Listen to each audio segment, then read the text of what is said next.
MLA ni yagromoi electronic crimination haikaba electric perangbai borok sokmani thai pyoguri jaka pani sakor bekas tebe khobja pani sakor nogor panchayat ni 2 number ward satai klayo tinin chai bisa taldok saka o amchani MLA baikhe o jung perangbai borok soknai thai ni holongthai kai rejakmani bebagai rangkhok 15 lakh sabai nai o katal jung perangbai borok sokjangnai snamai jaka tinino pandano jengi rithani kotoma tumnai rongbuska kok sana thangtani bekaste amchaini MLA Binoy Bhushan Das Saka o hor sokjaknai haikaba borok sokmani obo belaikhino modern omo Panisagar nogor amchayo simia omo Panisagar bekasteni joto bororokni no tabuk joto bororok thilai thanglai wngkhe orono jing ferangbaikhe hor sogaimanai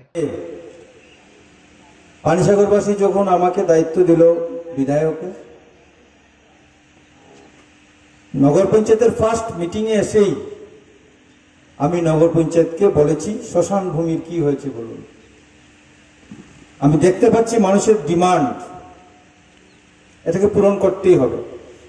তৎকালীন যারা ছিলেন বামফ্রন্টের, তখন ছিল নগর পঞ্চায়েত, সবাই এসেছেন এইখানে এসে ল্যান্ড আইডেন্টিফাই করলেন যে এইখানেই হবে শ্মশান। বললাম ল্যান্ড ডকুমেন্ট কোথায়? তো ল্যান্ড ডকুমেন্ট তো ওনারা দেখাতে পারছেন না, শুধু বলছেন খাস ভূমি খাস ভূমি। তারপর আমি এসডিএম সাহেবকে বললাম যে আপনি তহসিলদারকে বলুন তো এই জায়গার খতিয়ানটা দেখানোর জন্য। বলছে এটা তো জুট ল্যান্ড, জুট ল্যান্ডের মধ্যেই এতদিন ধরে এখানে লাকড়ি দিয়ে ডেড বডি পোড়ানো হচ্ছে। যে মালিক উনি বাধা দিচ্ছেন না। জিজ্ঞেস করলাম কে? বলছেন রত্নজিৎপুর কাছতে, বিশিষ্ট ব্যবসায়ী এবং সমাজসেবী, ওনার এখানেই চলছে।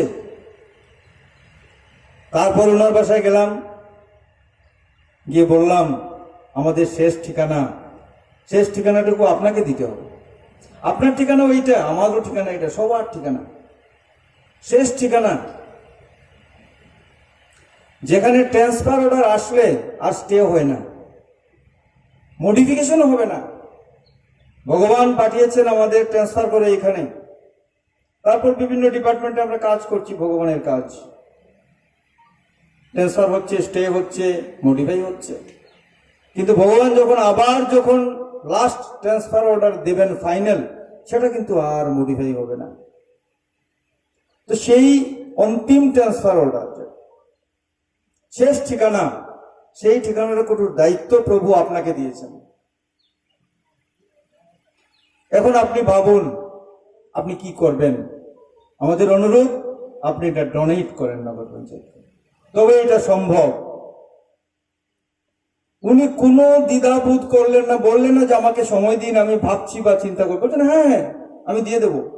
আমি 14 লাখ টাকা দিয়ে জায়গা কিনেছি, এখানে 27 শতক জায়গা আছে, নদীর এদিকে 24 শতক, 25 শতক আমি দিয়ে দেবো। ছড়ার ওইপারে 2 শতক লাগে যদি ভবিষ্যতে, তাও দিয়ে দেবো। হ্যালো, ঠিক আছে। উনি দানপত্র করে, রেজিস্ট্রারি করে দানপত্র করে জায়গা দিয়ে দেবেন। আজকে আমরা যেখানে দাঁড়িয়ে কথা বলছি, উনি যদি তখন জায়গা না দিতেন তাহলে এটা হয়তো সম্ভব হতো না। কারণ আমরা যে ডিপিআর বা প্ল্যান তৈরি করে যে এস্টিমেট পাঠিয়েছিলাম, এটা এই জায়গা দেখেই পাঠিয়েছিলাম। পরবর্তীকালে আমার পূর্ববর্তী বক্তা ডিটেলস বলেছেন মাননীয় ভাইস চেয়ারম্যান ধনঞ্জয়নাথ মহাশয়। আজকে যারা উপস্থিত আছেন ডায়াসে, সবাইকে এবং সামনে যারা রয়েছেন সবাইকে স্তর বিশেষে আমার প্রণাম এবং আন্তরিক প্রীতি শুভেচ্ছা জানাচ্ছি।